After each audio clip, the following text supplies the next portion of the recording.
საქართველოს პრეზიდენტი გაეროს მე-14 სესიის ფარგლებში მსოფლიო ლიდერებს სიტყვის ამ წუთებში მიმართავს, ჩვენ მას პირდაპირ ეთერში გთავაზობთ.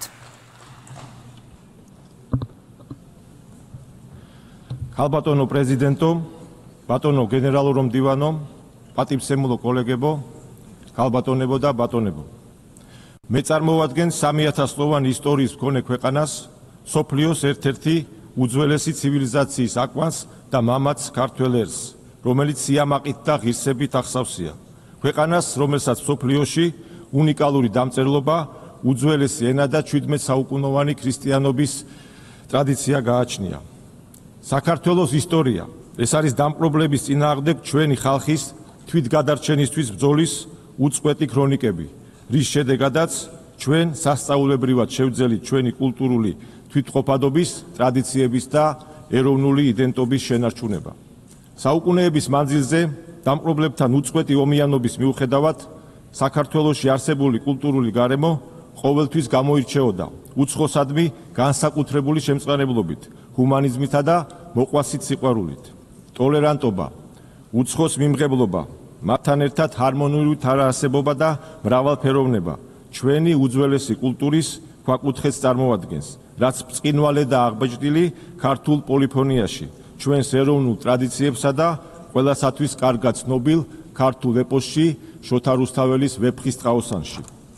საქართველო ის ადგილია, სადაც ისტორიის მანძილზე ეთნიკური თუ რელიგიური ნიშნით არასოდეს მომხდარა არც ერთი ადამიანის ჩაგვრა ან მისი დევნა.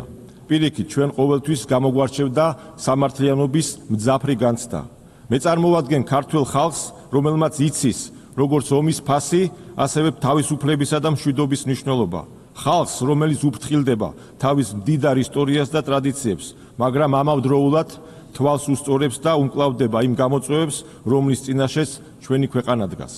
სწრაფად ცვალებადი გეოპოლიტიკური ლანდშაფტისა და უპრეცედენტო გლობალური გამოწვევების პირობებში, როგორიცაა მიმდინარე კონფლიქტები, კლიმატის ცვლილება, იდეოლოგიური პოლარიზაცია, კულტურული გაუცხოება, ომით გამოწვეული ჰუმანიტარული კრიზისები, საქართველო მტკიცედ დგას დიალოგის, მშვიდობის, სტაბილურობისა და მდგრადი განვითარების სადარაჯოზე. ჩვენს გარშემო არსებული მრავალი გამოწვევის მიუხედავად, ჩვენ შევძელით ჩვენი ხალხის უსაფრთხოების უზრუნველყოფა. საქართველოს ხელისუფლების ძირეულ ფილოსოფიად რჩება შევინარჩუნოთ მშვიდობა და რაც არ უნდა დაგვიჯდეს, ჩვენ ხალხს თავიდან ავარიდოთ ომი. უკვე მე-4 წელია, რაც უკრაინაში საშინელი სისხლისმღვრელი ომი მიმდინარეობს, რომელსაც კატასტროფული შედეგები და უზარმაზარი ადამიანური მსხვერპლი მოჰყვა. 2008 წლის ომის მწარე გამოცდილების გათვალისწინებით, რომლის იარები დღემდე არ მოუშუშებია ქართველ ხალხს, ჩვენ ბევრზე უკვე გვესმის ის ტკივილი, რასაც დღეს უკრაინელი ერი განიცდის. დღესაც, როგორც უწინ, საქართველო უკრაინელი ხალხის მიმართ მტკიცე და ურყევი მხარდაჭერას გამოხატავს. იქიდან გამომდინარე, რომ მშვიდობის მნიშვნელობას სიღრმისეულად ვაცნობიერებთ, საქართველოს თავისი წვლილი შეაქვს სამხრეთ კავკასიის რეგიონის ტრანსფორმაციაში და ცდილობს ის კონფლიქტების რეგიონის ნაცვლად ცივილიზაციათა დიალოგისა და ეკონომიკური კეთილდღეობის სივრცე დაქციოს. მივესალმებით პრეზიდენტ დონალდ ტრამპის სამშვიდობო ინიციატივას სომხეთსა და აზერბაიჯანს შორის, ისევე როგორც მის ძალისხმევას მალე დასრულდეს რუსეთ-უკრაინის სისხლისმღვრელი ომი. საქართველო ყოველთვის მხარს უჭერდა და აქტიურად იღვწოდა სამხრეთ კავკასიის რეგიონში მდგრადი და გრძელვადიანი მშვიდობის დასამყარებლად, ისევე როგორც მეზობლებს შორის ურთიერთობისა და თანამშრომლობის გასაღრმავებლად. საუკუნეების მანძილზე ჩვენი ქვეყანა ცივილიზაცია და გზაჯვარედინსა და განსხვავებულ კულტურათა დიალოგის სივრცეს წარმოადგენდა. დღეს საქართველო იბრუნებს თავის ისტორიულ ფუნქციას. სამხრეთ კავკასიისა და ცენტრალური აზიის ქვეყნებთან მჭიდრო ურთიერთობები, ევროკავშირთან არსებული შეთანხმებები და შუა დერეფანში საქართველოს საკვანძო პოზიცია ჩვენი ქვეყნის როლს როგორც რეგიონში, ასევე ევრაზიის კონტინენტზე განსაკუთრებულ მნიშვნელობას ანიჭებს. საქართველო უმოკლესი დამაკავშირებელი გზა და ბუნებრივი ხიდია ევროპასა და აზიას, დასავლეთსა და აღმოსავლეთ შორის.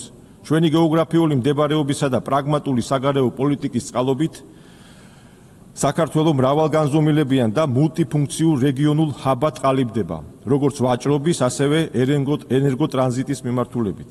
საქართველოს მნიშვნელოვანი წილი შეაქვს შუა დერეფნის სტრატეგიული მარშრუტის განვითარებაში და ყველაფერს აკეთებს იმისთვის, რომ დერეფანი აღმოსავლეთსა და დასავლეთს შორის ყველაზე უსაფრთხო, სანდო და სტაბილურ გამაკავშირებელ მარშრუტად იქცეს. ჩვენ აქტიურად მუშაობთ საერთაშორისო ინვესტორებთან, ვავითარებთ ინფრასტრუქტურას და ხელს ვუწყობთ ახალი ენერგო-სატრანზიტო გზების ჩამოყალიბებას. ეს ყველაფერი კი საბოლოო ჯამში აზიური და ევროპული ბაზრის დაკავშირებადობის ხარისხს ზრდის. შუა დერეფნის განვითარების ფარგლებში საქართველომ სტრატეგიული მნიშვნელობის პროექტები წამოიწყო, რომლებიც სარკინიგზო, საზღვაო და საჰაერო ტრანსპორტირების მოცულობისა და ინტენსივობის გაზრდას ემსახურება. მათ შორის რკინიგზის მოდერნიზაციის პროექტი უკვე დასრულებულია, ხოლო ანაკლიის ღრმაწყლოვანი პორტის, თბილისის ახალი საერთაშორისო აეროპორტისა და შავი ზღვის წყალქვეშა კაბელის პროექტებზე აქტიურად მიმდინარეობს მუშაობა. აღნიშნული პროექტები ერთი მხრივ შუა აზიისა და სამხრეთ კავკასიის ზღვაზე გასასვლელის არ მქონე ქვეყნების დანარჩენ მსოფლიოსთან საზღვაო კავშირს უზრუნველყოფს, ხოლო მეორე მხრივ ჩვენ მიერ განხორციელებული პროექტები ხელს უწყობს ენერგომარშრუტების დივერსიფიკაციას, რითაც მნიშვნელოვნად გააძლიერებს ევროპისა და სამხრეთ კავკასიის რეგიონების უსაფრთხოებას. შუა დერეფნის განვითარებისა და ორი უდიდესი ბაზრის, აზიისა და ევროპის დაკავშირებადობის გაუმჯობესების მიზნით უკვე მერვე წელია, რაც საქართველო თბილისის აბრეშუმის გზის ფორუმს მასპინძლობს. ეს არის საერთაშორისო დიალოგისა და ახალი შესაძლებლობების პლატფორმა, რომელსაც 60-მდე ქვეყნის 2000-მდე დელეგატი ესწრება.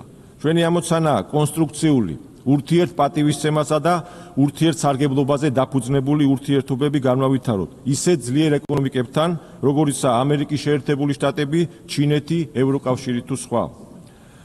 ჩვენ ღია ვართ ნებისმიერი დიალოგისა და თანამშრომლობისთვის, მაგრამ ამავდროულად ვითხოვთ სამართლიან და ღირსეულ დამოკიდებულებას, რასაც ქართველი ხალხი არ შეეგუება, ესაა ულტიმატუმების, შანტაჟისა და დაშინების ენით საუბარი.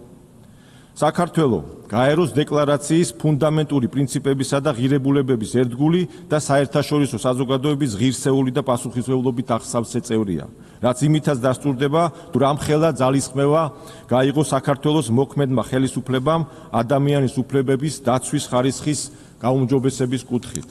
სწორედ ხელისუფლების პრაგმატული და რაციონალური პოლიტიკის დამსახურებაა, რომ შევინარჩუნეთ მშვიდობა და ეკონომიკური ზრდა, რითაც ჩვენი მოქალაქეების ცხოვრების ხარისხი მნიშვნელოვნად გავაუმჯობესეთ. გასულ წლებში უამრავი გამოწვევის მიუხედავად, საქართველომ გარე შოკების მიმართ შთამბეჭდავი მედეგობა გამოვავლინა. საქართველოს განვითარების პოზიტიური დინამიკა ასახულია და დასტურდება მსოფლიოს ავტორიტეტული ორგანიზაციების საერთაშორისო რეიტინგებით და პარამეტრებით. მიუხედავად იმისა, რომ საქართველოს ტერიტორიების 20% ოკუპაციის ქვეშ რჩება, ჩვენ დიდი ენერგიითა და შემართებით ვაგრძელებთ განვითარებასა და წინსვლას. ჩვენ გვაკისრია მისია, რომ ჩვენმა შვილებმა უფრო ძლიერ, ღირსეულ საქართველოში და მშვიდობიან მსოფლიოში იცხოვრონ. ახლა კი მინდა მივმართო საოკუპაციო ხაზის მეორე მხარეს ყოფ ჩვენ აფხაზ და ოს ძმებსა და დებს. საუკუნეების მანძილზე ჩვენ ერთად ვწერდით საქართველოს ისტორიას, რომელიც სავსეა ჩვენი წინაპრების გმირობებით, საერთო ბრძოლით, ჩვენი ერის თვითგადარჩენისა და სამშობლოს სიყვარულისთვის. ჩვენ არასდროს ყოფილვართ დიდი იმპერია, რომელიც სხვებს საკუთარ წესებს თავს მოახვევდა. ჩვენ ყოველთვის ვიყავით ქვეყანა, რომელიც ამაყობდა საკუთარი მრავალფეროვნებით. საქართველო არის ადგილი, სადაც ცივილიზაციები საუკუნეების მანძილზე ხვდებოდნენ, ერწყმოდნენ და აბალანსებდნენ ერთმანეთს. ჩვენი კულტურა კი ამ რთული და მუდმივი სინთეზის პირმშუა. ჩემო, აფხაზო და ოსო, ძმებო და დებო. ჩვენი კულტურული კოდი არ შეცვლილა. ჩვენთვის მრავალფეროვნება არა პრობლემა, არამედ კვლავ არსებობის აუცილებელი ფორმულაა. ამიტომ საოკუპაციო ხაზის მიღმა მყოფ თანამოძმეებს ყოველთვის ღია გულით და გაშლილი ხელით შეგხვდებით. ჩვენი ვალია, რომ ერთობლივი ძალისხმევით გადავლახოთ ხელოვნურად შექმნილი დაბრკოლებები, აღვადგინოთ ჩატეხილი ხიდები, წარსული წყენები კი, როგორც გამორჩეულ სუგრძელმა ხალხმა წარსულს მივაბაროთ. მე მწამს, ერთ დღესაც ჩვენ შვილებთან ერთად, ერთიან, ბედნიერ და განვითარებულ საქართველოში ვიცხოვრებთ, სადაც ჩვენს ჰარმონიულ თანაცხოვრებას ხელს ვერაფერი შეუშლის. აქვე მინდა მადლობა გადაუხადო საერთაშორისო საზოგადოებას საქართველოს სუვერენიტეტისა და ტერიტორიული მთლიანობის ურყევი მხარდაჭერისთვის. საქართველოს ისევე როგორც მთელი მსოფლიო თანამედროვე ისტორიის საკვანძო მომენტს გადის. ჩვენ ცხოვრობთ გარდამავალ ეპოქაში, სადაც ჯერ კიდევ ბუნდოვანია თუ როგორი იქნება მომავალი საერთაშორისო წესრიგი. გაერთიანებულმა ერების ორგანიზაციამ უნდა უზრუნველყოს ჩვენი პლანეტის ტრანზიცია მშვიდობიან, სტაბილურ და სამართლიან მრავალპოლუსიან საერთაშორისო წესრიგზე. საქართველოს როგორც საერთაშორისო საზოგადოების პასუხისმგებლიანი წევრი მზადაა ხელი შეუწყოს გაერთიანებული ერების ორგანიზაციას გახდეს ომის გარდაუვალი ალტერნატივა და მშვიდობის მთავარი გარანტორი.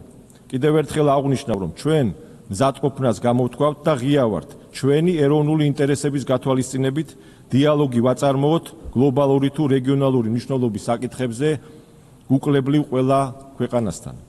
არსებული რეალობა ჩვენგან მოითხოვს, რომ რთულ საკითხებს თვალი გაუსწოროთ და დავიწყოთ ღია, პრაგმატული და შედეგებზე ორიენტირებული დიალოგი. ვფიქრობ, მხოლოდ ასე შევძლებთ გლობალური გამოწვევების დაძლევას და ახალი შესაძლებლობების გახსნას ჩვენი ქვეყნების, ხალხების და მომავალი თაობების სასარგებლოდ. დიდი მადლობა ყურადღებისთვის, ღმერთი ფარავდეს კაცობრიობას. დიდი მადლობა.